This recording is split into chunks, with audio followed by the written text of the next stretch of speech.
Welcome to A Walk in the Garden. I'm Liz Davey, and it is now late July, and I'm in my garden. I'm in my herb garden, and you're watching A Walk in the Garden on NCTV, Norfolk Community Cable.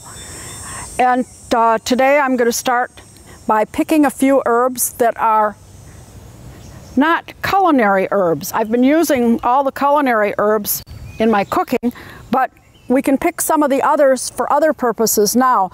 And this will be for some insect and rodent protection. And this is rue.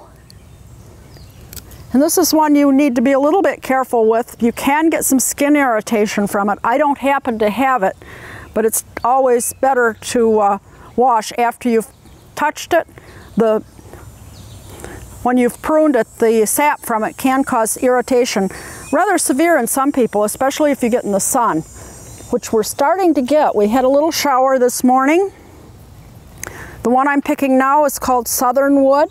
All of these have a very pungent scent, and they help repel pests. I'm also going to pick some of the tansy. That's another one. This is a non-blooming type. Most of the tansy that you see has a yellow bloom. This one happens to be fernleaf tansy that's a little shorter and doesn't have a bloom. And I'm going to just bundle those together with a rubber band, and then I can hang them in my shed or garage. My shed is open. I tend to get some insects in there, also some rodents, mice, and I want to protect them a little bit. So by hanging these, this helps keep those critters out of areas where you don't want them. You can also put one in the kitchen, and it will help repel flies that might be in there. Just make a little bouquet of it. Also, if you have fruit flies, a little bouquet of the basil around the fruit. Just a little vase with a few sprigs of basil, then you can reach over and use them in your cooking, but they also help keep the fruit flies away from the fruit and the tomatoes that are out on the counter. Most of the herbs are now getting ready to flower if they haven't flowered already. The rue is going to have a yellow blossom, and some of the other lemon balm and lime balm and nepentella all are putting on some blossoms right now. So we'll have a little bit of color in the herb garden, but for the most part we just have a lot of different shades of green, and that's okay too. But they're definitely ready to use, and we've been getting sufficient rain, which has really helped keep their nice green foliage healthy. And we can do a lot of trimming and start to dry those herbs in the kitchen. We showed that last time, and have some ready for winter use as well as fresh use in the summer. Now I'm going to move over to the perennial garden. I have a little arbor, and I've generally just grown grapevines up it for the foliage. Haven't ever gotten too many grapes, but this year I have grapes. Lots of grapes hanging down from the top of the arbor, which is kind of welcome. These are a seedless grape, and we've been getting sufficient moisture, and I think that has been the whole issue here, why I have so many grapes this year. That and the fact that I didn't prune them very much this year. Usually I prune them down quite a bit and get a lot of foliage, but this year I let them kind of scramble over the arbor, and I have a lot of grapes. We're going to be watching those and try to keep the birds away and squirrels away from them, and maybe get even a few to eat. They should be seedless pink grapes, and they have a while to go. Right now they're quite green, so we'll wait until they ripen up to eat them. A lot of plants are finished blooming, and I can go ahead and deadhead them. I'll deadhead these all the way back to the base. This is Stachys or Betony, and these will just add to the compost. Just makes them a little neater.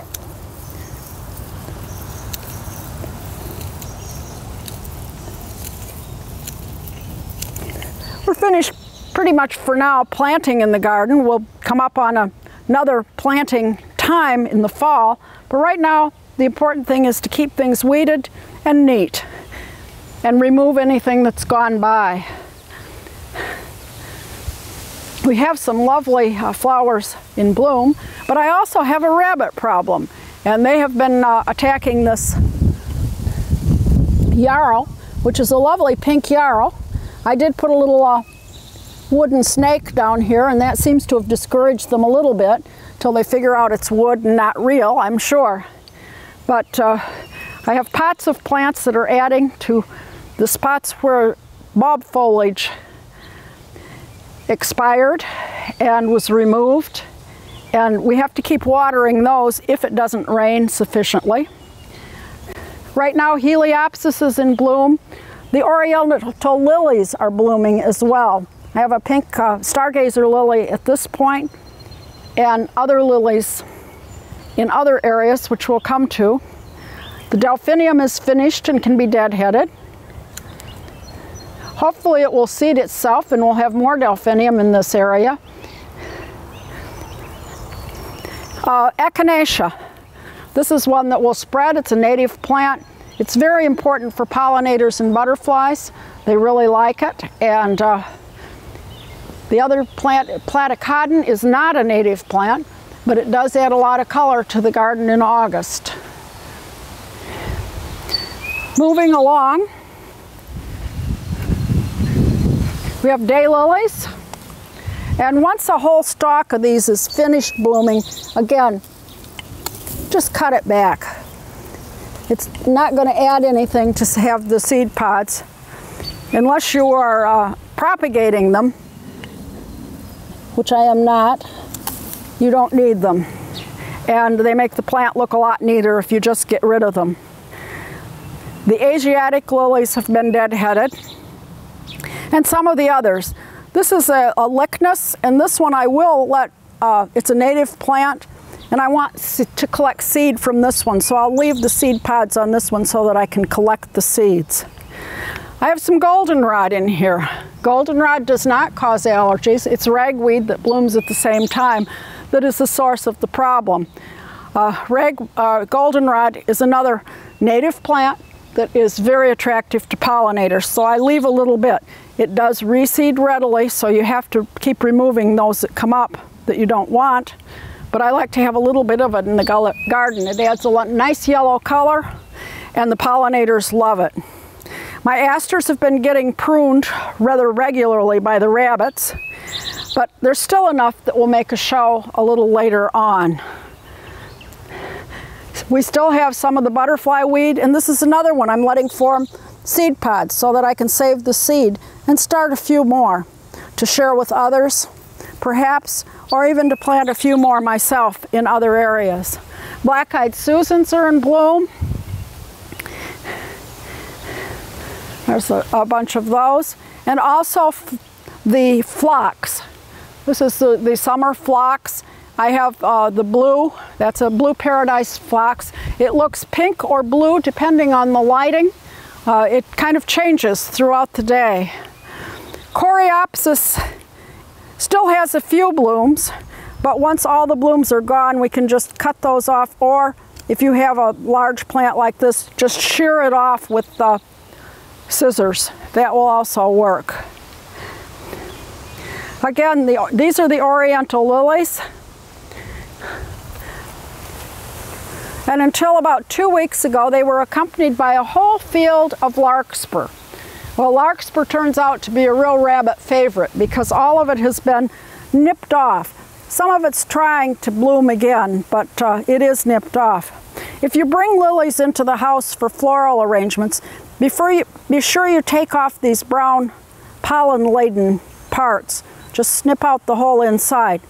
They're very apt to stain your clothing, and the stain is one that's fairly hard to remove. If you do get a stain from a lily, either in a florist arrangement, usually the florists remove those parts of the lily, but if they don't, and you do get a stain, putting it out into the sun is one of the only ways that I've known to remove it.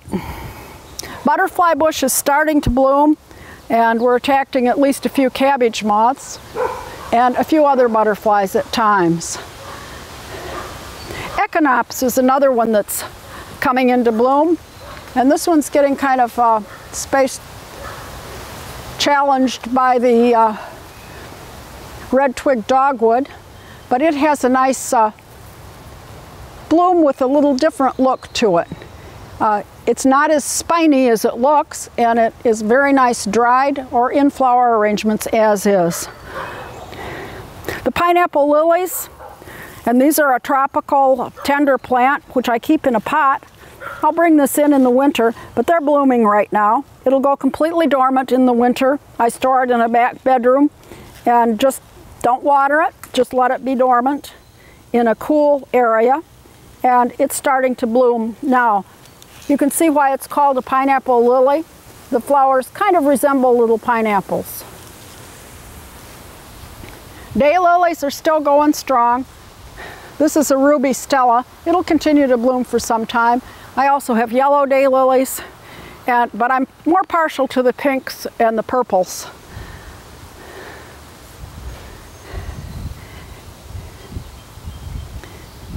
The other native plant I have is monarda or bee balm, and it's pretty much finished blooming, but it still remains somewhat attractive, and the birds really like the seed pods on this one, so we'll leave those for a while at least.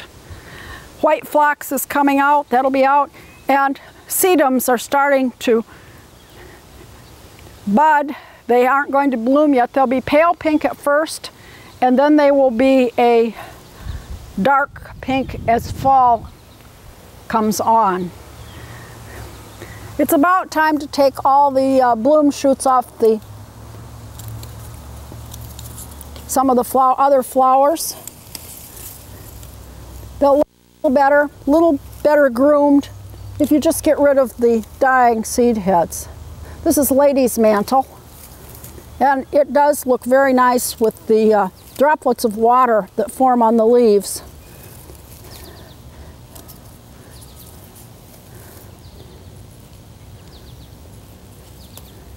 It's a plant that has a number of myths about it, some of which deal with the dew on the leaves and the flower droplets. I believe one is supposed to protect their true love if they drink of the flower that remains on the leaves of the lady's mantle. Again, more platycodon and black-eyed Susans. These can be tall, they can be short, but they really do add to the garden. However, they too will spread. And you'll find if you leave the seed heads for the birds, and the birds, goldfinch particularly love the seed heads of the black-eyed Susans once they've gone by and formed seed, and they will reseed, and they will reseed generously. You'll have plenty to share with friends or to move to a new location. Another spiny one is the Eryngium, and this one looks kind of like the Echinops on a smaller scale, and it too is a nice one to dry, and also it will hold its color if you get it at the right time, and it will also be nice in flower arrangements right now. Now let's move over to the vegetable garden. The vegetable garden is producing very well, except for a few plants. I'm having bunny trouble. The electric fence has always kept them out, that and coyotes and fox that have been in the area.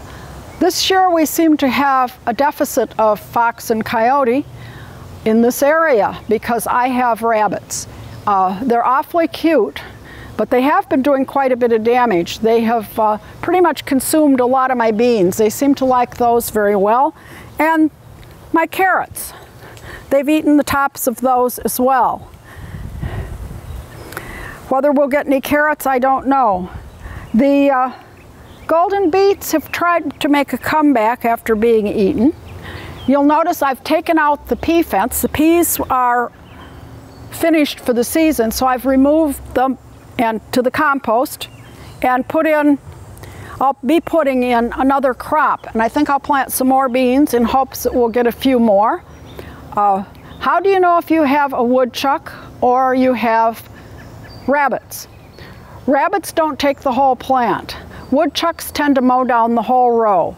all the way down so you have little stalks of about 1 inch left. That's it. Rabbits tend to kind of graze and take a stem here and there, and they'll leave whole stems as they go. Deer also will take quite a bit of the plant and tend to go a little higher. They browse a little higher than the woodchuck. The woodchuck moves along the ground like a vacuum cleaner and eats everything in sight. So far, I haven't had woodchuck trouble this year, and again, the electric fence has been pretty good at keeping those out of here. They get a little zap and decide to go elsewhere. Our strawberries are doing well, and they're putting out some runners. Each strawberry plant will put out several new plants as the season goes on. They're being watered nicely, mostly by Mother Nature this season, which is a welcome thing. And we can kind of arrange those runners into a pattern so that the plants that are resulting will be 4 or 5 inches apart. Again, they will spread, so that I would like to have them spread in this direction, so I'll move runners so that they come this way instead of that way. They tend to spread out in all directions, but I'd like to encourage them to move in one direction or another, and I've decided this year to have them move in this direction. It's about time to harvest garlic, and I'm going to test one, and I use a fork to loosen it and dig it. When you have just a few stalks that are green on top, it's the time to harvest it. We'll shake it off good. And you'll notice that we have quite a few cloves in here, but it isn't ready to eat yet and to save. The next step will be to wait to finish harvesting it on a drier day and then move it into the garden shed for about 3 or 4 weeks to cure. At that point, you can remove the stem and the roots, brush off the garlic head, and it will save in a cool place probably for almost a year. So garlic will be harvested within the next 2 weeks and put in the shed to dry. We have plenty of kale to harvest. It's doing really well. I have a few new plants of arugula that I planted about a week and a half ago. Some of the lettuce has been removed, and our second planting is doing really well, as is some of the perpetual spinach. Some of the perpetual spinach in another area, the rabbits decided to eat. Broccoli is doing great, and the main heads are gone, but if you have broccoli, once the main head has been picked, don't cut the broccoli, because it will produce these lovely little side heads that can be used. And usually when you serve broccoli, you cut it up anyway, so you'd be surprised at how many of these side heads you can get.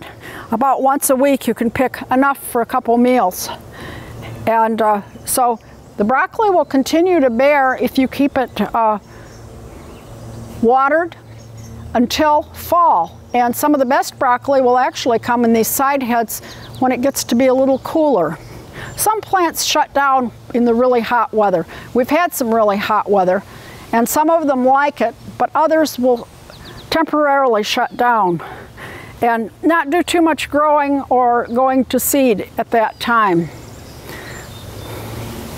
These are my sad beans, and you'll see that the rabbits have just been nibbling.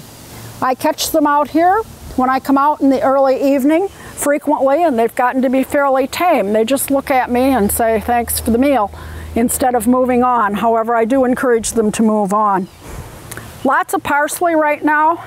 I have several kinds of parsley. I have curled parsley and also the Italian flat leaf parsley, and I've been really enjoying using that in my cooking. My little miniature cabbages are starting to head up, and I've been very good about coming out and spraying this with this spinosad spray. You've seen a few of the little white butterflies. Well, those are the ones that cause the worms on the broccoli and cabbage, the cole crops. So you do need to use a little bit of spray on those to discourage them from laying their eggs on the Brussels sprouts, cabbage, kale, and broccoli. And those are things that grow really well for me, so I do need to keep track of it and come out and make sure that they aren't laying eggs on them so that I don't have little green worms in my broccoli. Cucumbers are climbing. Eggplant is budded. Hopefully we will have a few eggplant. Cucumbers have baby cucumbers, so in a few weeks we know we'll have a few cucumbers to pick. Keep watching, they come on fairly fast once they've started to put on little baby cucumbers. I have one bean left from my Indian beans. Started out with a full trellis after they germinated, but the rabbits thought they were fine too, so I've put little pinwheels around them. Hopefully the movement discourages rabbits, although I don't think it's doing a whole lot of good. But I'd like to save at least one of these beans so that I can take seed from it. It's an antique variety, and I'd like to have seeds so that I can plant more next year. The summer squash is in blossom. If you like squash blossoms, you can pick those now and use them. I'd prefer squash, so I'm going to leave them alone. I have a couple little yellow squash already there, and again with the rain that's coming down, it won't be long until we have those ready to pick. The tomatoes are in bud, and they're again on the way. We'll have cherry tomatoes first. Those are the ones that are in the farmers markets right now. Some of them have early tomatoes already. Mine got in a little late, so my tomatoes will be coming on a little bit later. Not much to do but enjoy the garden and pick the beans as they come. I've been able to pick some of them even though they have been devastated by the rabbits. And hopefully the rabbits will decide to move on and I'll be able to get more beans a little later. They will keep bearing. Moving among the squash gets more difficult. I've covered a blueberry bush that had some blueberries on it. I don't get too many of them, but if you don't cover it, the birds get all of them. So in order to get just a few for my breakfast cereal, I've covered it, and I'll keep it covered until they've already gone by. I'd like to plant a few more blueberry bushes, and at that time maybe erect something that will cover them a little better than just putting a piece of landscape fabric over them. Now let's move back to the shade garden. Here in the shade garden I have quite a few hosta. I really like them. They bloom at different times. This one is almost gone, and I go through once they're done and deadhead them all the way back to the base. It just makes them look neater again. They have purple or white blooms. They bloom at different times. So I'll have hostas blooming now in this garden probably until about September. This one is called June. It's one of my favorites, and it's just starting to bloom. It blooms a little lower on the plant. Some of them have tall stalks of bloom, others are closer to the plant. I like this one because of the variegated foliage. Others will be blooming a little later. Some of them are big and will have tall stalks, others not so tall. If you have annuals in the garden, it's time to keep them fertilized and watered. Watering hasn't been a problem lately, but because we have had such damp weather, slugs will be a problem if you haven't done something about it. The slugs will be attacking the smaller hostas. This is a tiny one. And also any impatiens that you have in the garden. So you need to spread the sluggo or other slug bait around them, or trap them in cans of beer and get rid of them. And this will help keep your plants from being nipped off by those critters. I'm going to go back to the fish pond. The water plants are growing and so are the fish. I've added a few bubblers, which are an aeration system that just pumps a little extra air into the pond. This gives the fish a little more oxygen. When it's really hot, they can use it. They also need more food when it's hot, and these being new fish will come running here. When they see me up here, they know that they're going to get a meal. And so I put in the fish food, and they wait for it to sink a little bit. Often they'll come right up to the surface. These fish tend to stay low in the pond. I'm not sure why. I think they just happen to do it. Other fish I've had will come right up to the surface for the food. These prefer to wait for it to sink.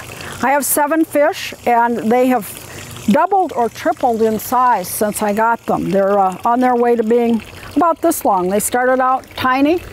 They were, I think, 3 for $1, or I'm sorry, less than $1 a piece. Maybe they were 75 cents each. 3 for $1.50. Very small goldfish, but they have gotten bigger, and the fish will expand in size depending on the size of the pond they're in.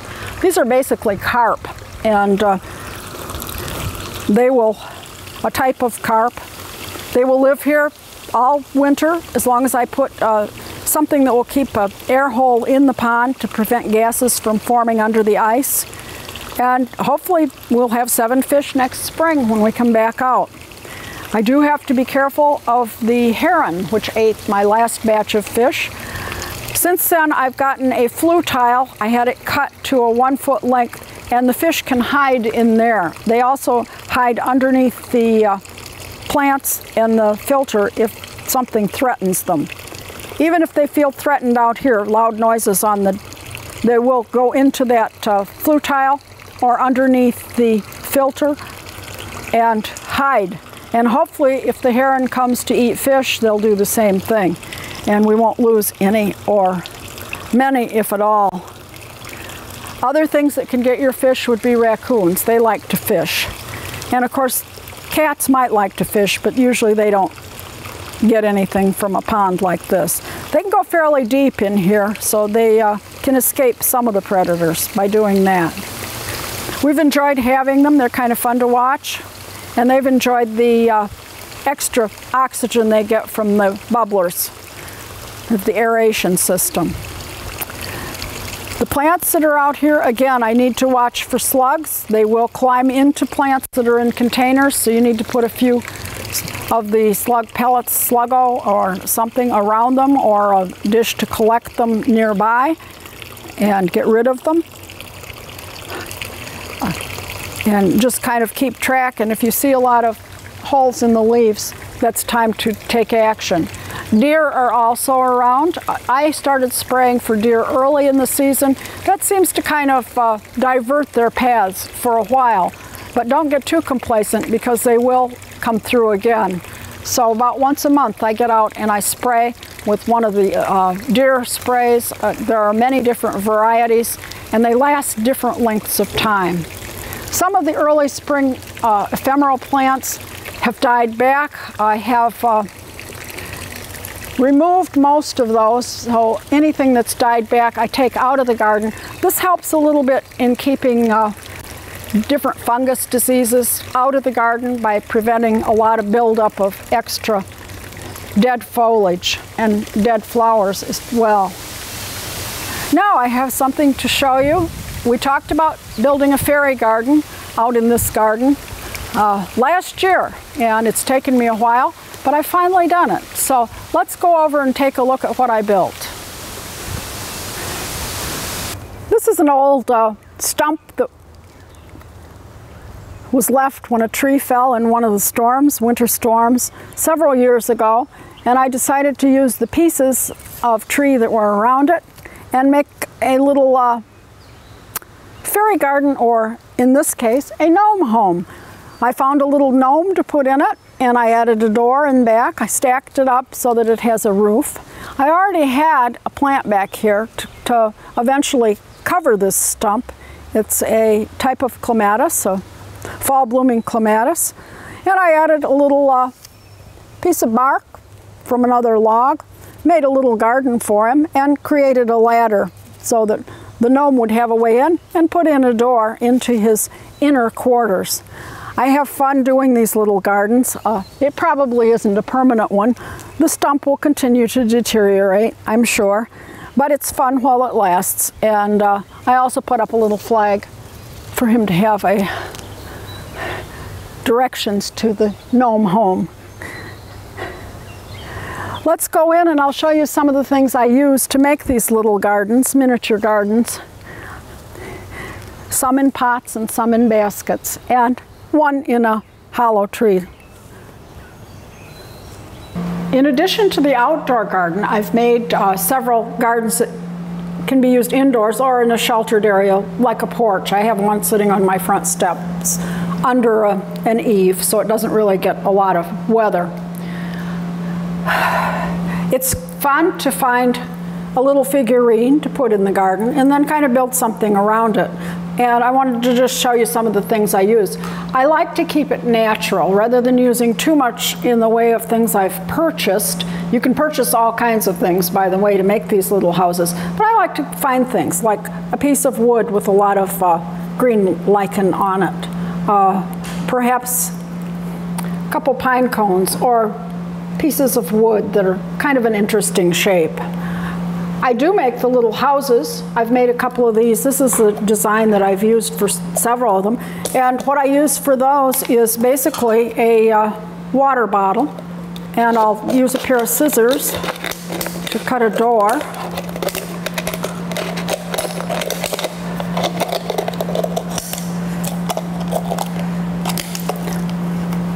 And for the roof, I use a plastic cup and carefully cut that. And they usually do crack a little bit, but that's all right. And this will be put on top a little later on. I build them separately. For the top, I would use a pine cone, and you can kind of twist off the tops, and you're going to use the pieces anyway. But this will make a top, which you can fill in around by gluing these on. For the bottom of the house, I collect rocks. Just go out and pick up little gravel pieces. Small pieces are good, as you can see on the one that's there. And I'll use a silicone weatherproofing caulk. And I keep a screw in it when it's cut. And this is what I'll use to affix the rocks. And you start out with one layer at the bottom and let it dry, and then keep adding layers. And you can see how high you need to go. You don't have to go much higher than where the roof is going to be. And then the roof I cover with the pine cones, and at the very end I'll add the pine cone topper. And various cones can be used. This is another one that makes a good top by cutting it. And then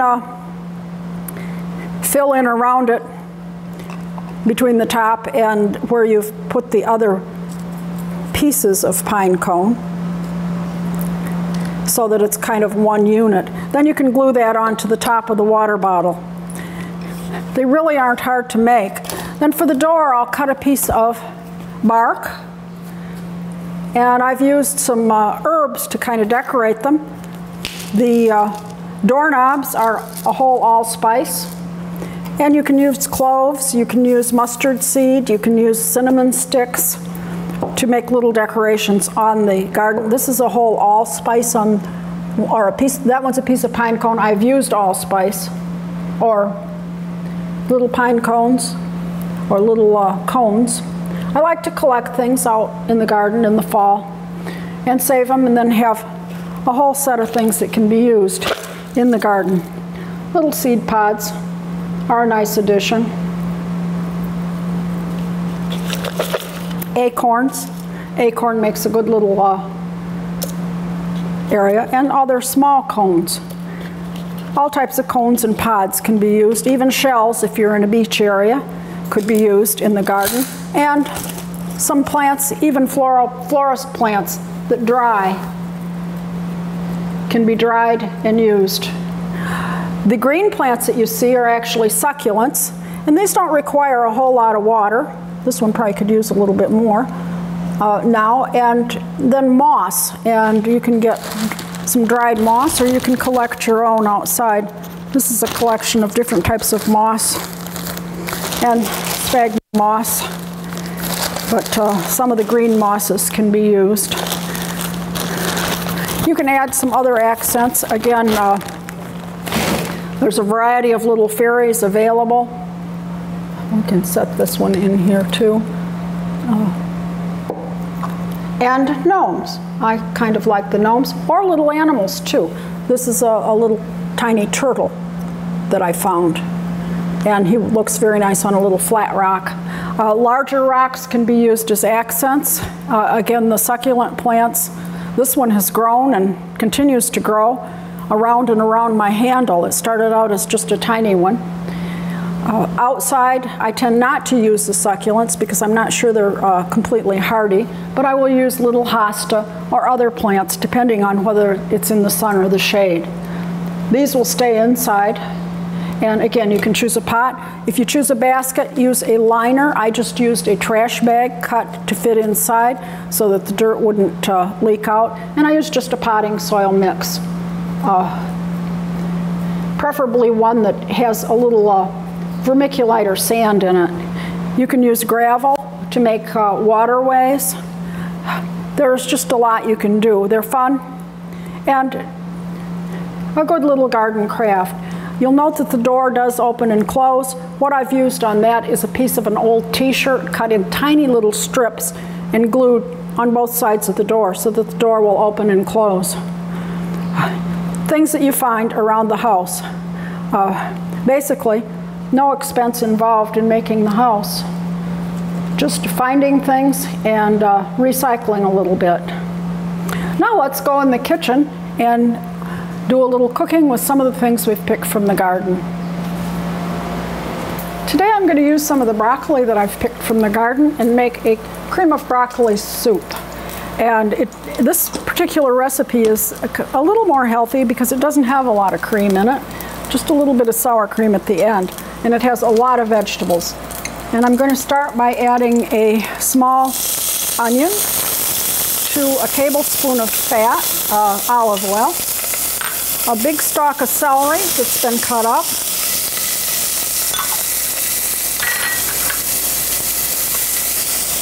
cloves of garlic, which has been minced. And we're going to let that cook in the hot fat until it wilts down. We don't really want to brown it, just get it good and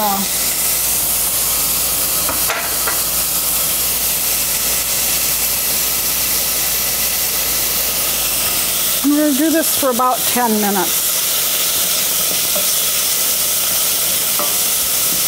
Meanwhile, we'll get the broccoli ready. And I've started out with about a pound of broccoli, and I've divided the stems and the florets.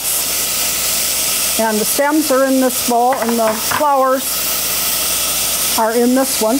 And I've also pulled some of the other flowers. I've divided the flowers in half. And half of them I microwave for about 2 minutes. And we'll set those aside to add at the end.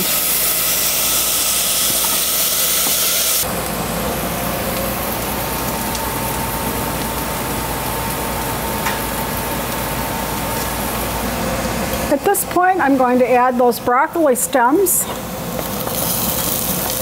If you have really tough broccoli, you can peel the stems a little bit.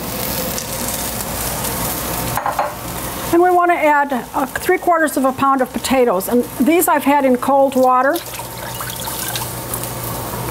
If you need to cut up potatoes early, you do need to put them into cold water to soak. Otherwise, they'll turn brown. 2 tablespoons of parsley.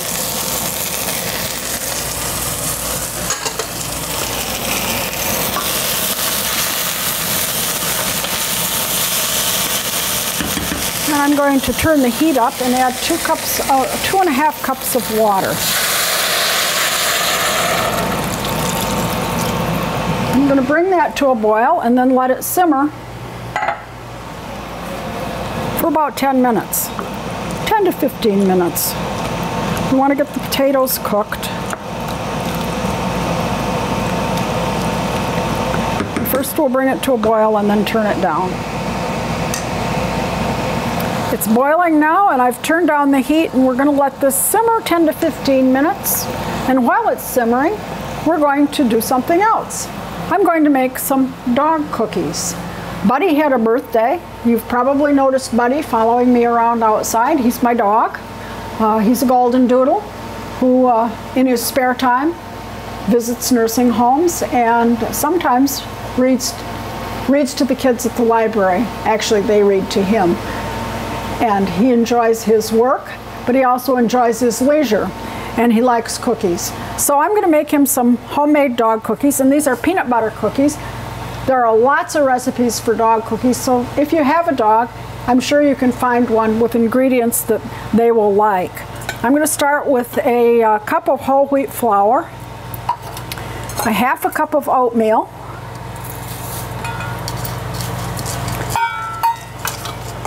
and a quarter of a cup of dry milk.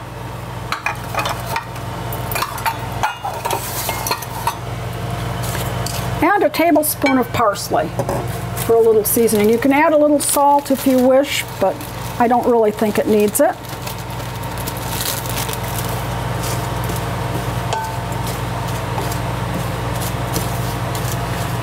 And to this I'm going to add a half a cup of peanut butter. Now if you buy peanut butter, make sure it does not contain the ingredient xylitol. That's spelled with an X. And xylitol is an artificial sweetener that's used sometimes in peanut butter. It's also used in sugarless gum and mints. And it also is very poisonous for dogs. So you really don't want anywhere, if you have a dog, you don't want it anywhere in the house. So be sure to check the label of your peanut butter and make sure it does not contain xylitol if you're going to use it as a treat for your dog. A lot of people put peanut butter in the Kong toys for their dog to lick out of the inside of the toy, or some of the other educational toys. But make sure you don't use the low-fat peanut butter is usually, or the low-calorie peanut butter is usually, or light peanut butter. It's usually the one that contains the xylitol. But just check the ingredients to make sure it isn't in there. You don't want to make cookies that are poison to your dog. And I'll add 1 egg and about a quarter of a cup of water. This will vary depending on how humid the weather is, and you want to make it a firm dough that you are going to be able to roll. It'll probably take a quarter cup or perhaps a little more. So I'll just add a little more.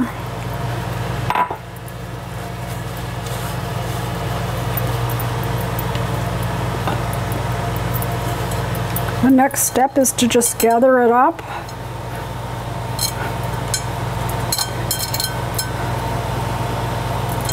And I will put it on my pastry cloth, which will obviously get a bath after I've made these dog cookies. These pastry cloths and rolling pin covers are very easily washed.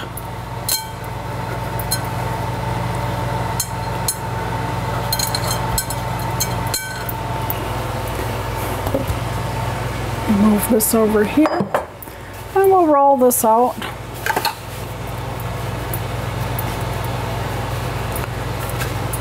About a quarter of an inch thick.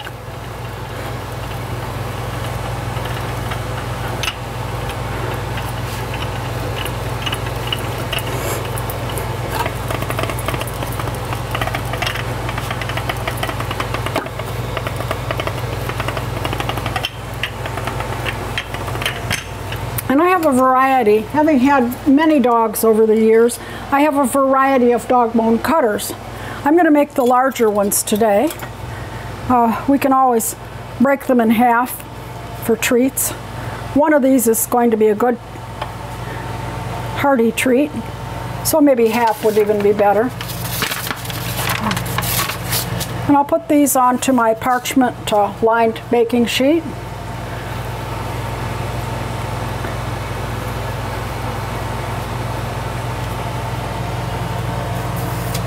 They aren't going to rise up at all. We have nothing in there that would leaven them. No baking powder, no baking soda, no yeast. Although some recipes do call for something like that. This one does not. This is a very simple recipe.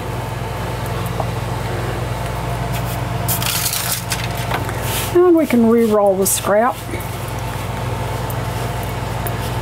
Again, the consistency of this is kind of like Play-Doh.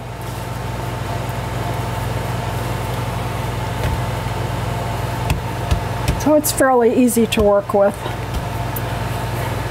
Might be a good summer project for the kids.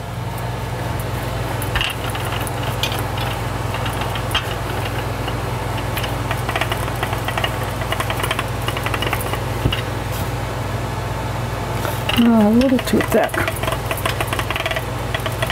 I want to try to get them all about the same thickness.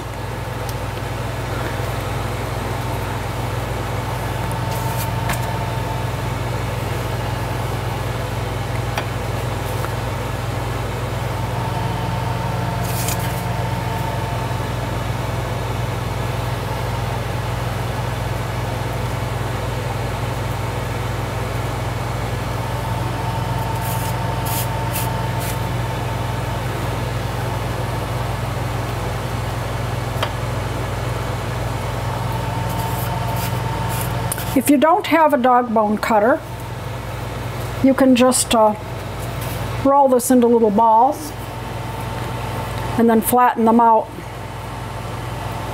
and make actual dog cookies. And put those on your baking sheet. So we'll do a few of those too.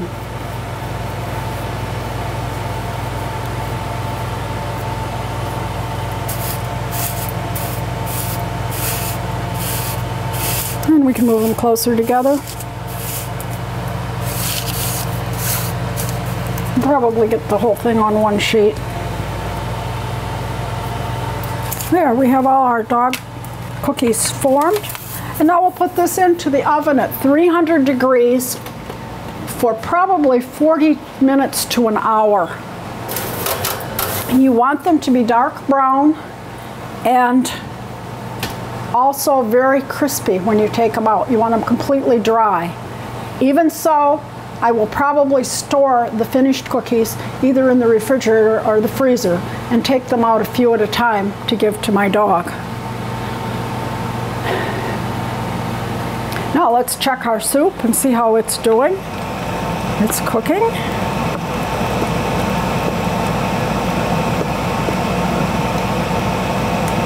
And we can add the rest of the broccoli florets now and cook it a little longer.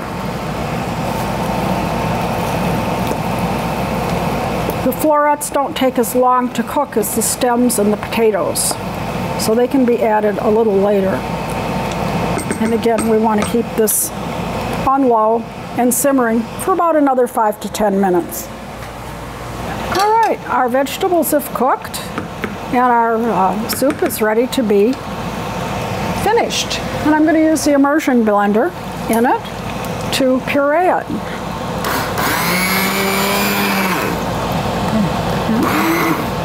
Let's see if I can get a good hold on it.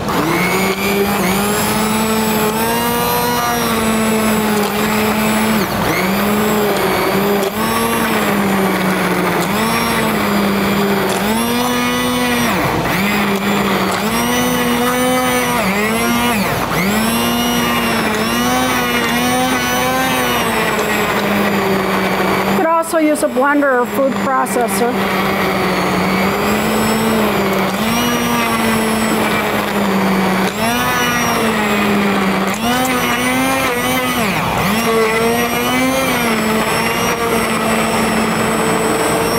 I do want to thoroughly mix it and get all those chunks of potatoes pureed.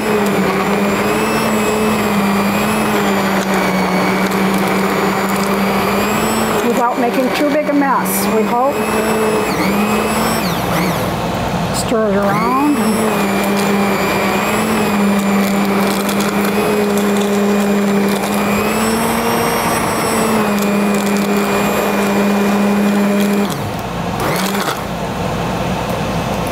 There we are, all pureed.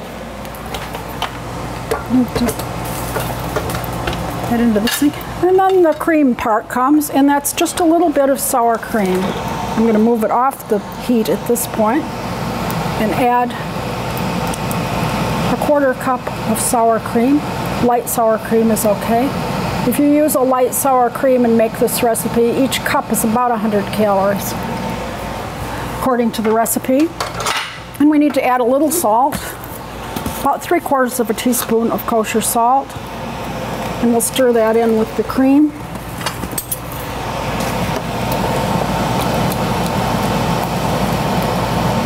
And it's very hot.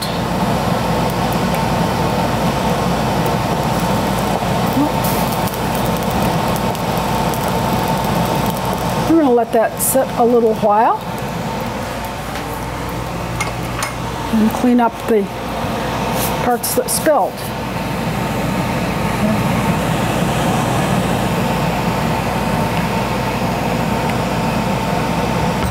While it's cooling just slightly, we'll make something to go with it. I'm going to make some crostini.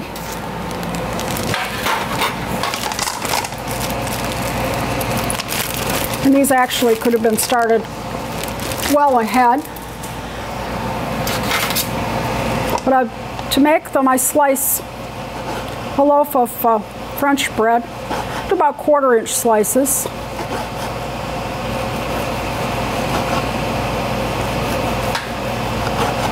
Crostini are somewhat different than bruschetta.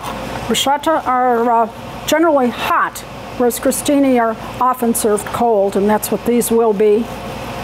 A cold either hors d'oeuvre or actually a light lunch, and a nice accompaniment to a soup or just with some cold drinks. Then I'm going to spread these out on the pan.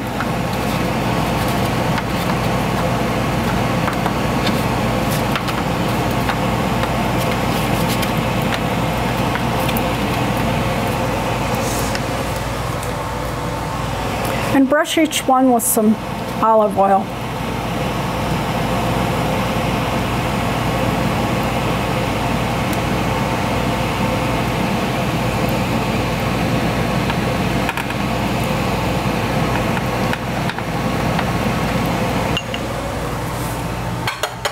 We'll put these in a 350 oven for about 15 minutes.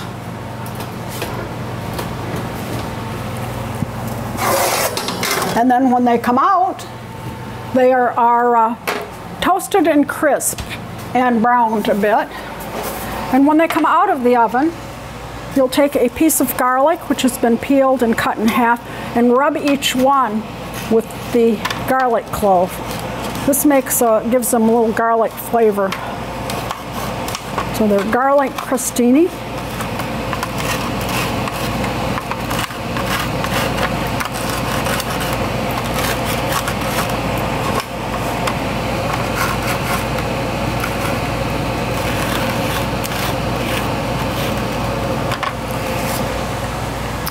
And then the fun begins, because now we can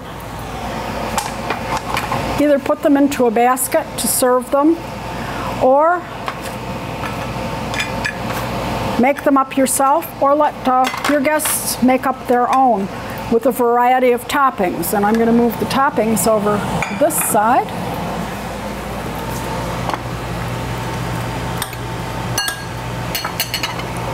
And I have some tomatoes and basil, and some peppernata, which is roasted colored peppers. I also have some bean dip and ricotta cheese. And to make them, you would spread them with your choice of spread, either the bean dip or the ricotta. We'll do a couple of each.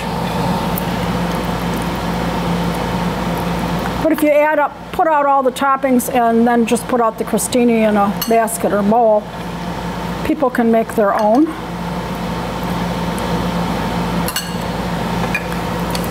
You could also add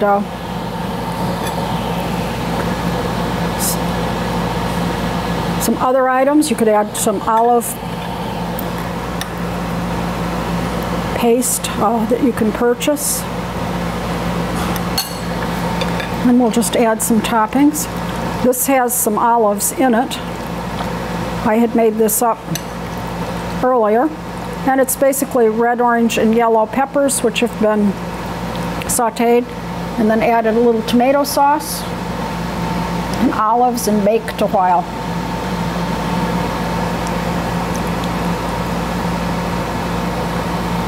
This one mostly pepper. A little messy here. And then on the ricotta, I'll just put some tomatoes and basil. And tomatoes are starting to come into season, and we already have some fresh basil. So these are nice and refreshing.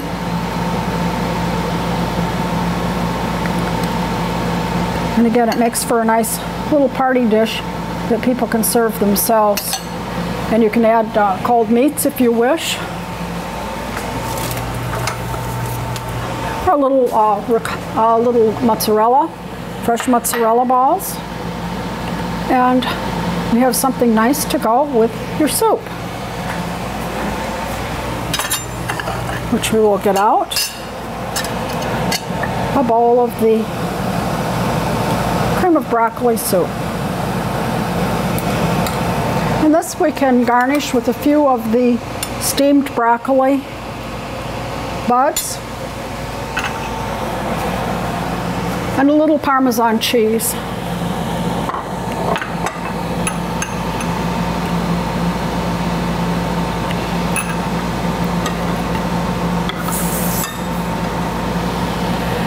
Oh, there's one more thing that we haven't gotten out, and that's our dog cookies. And here they are, all nice and crisp from the oven.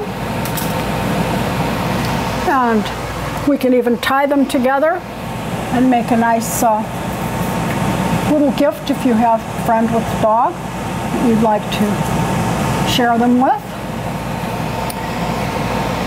And that pretty much concludes our show for today. I think my friend would like one. Buddy?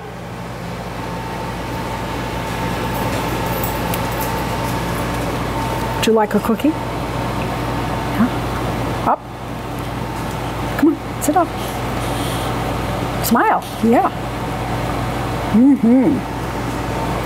Yep, off he goes with his cookie. I'm Liz Davey. You've been watching A Walk in the Garden on NCTV. Be sure to join me again. We do a show every 2 weeks in the summer and once a month in the winter. You're watching this show on NCTV, Norfolk Community Cable Television.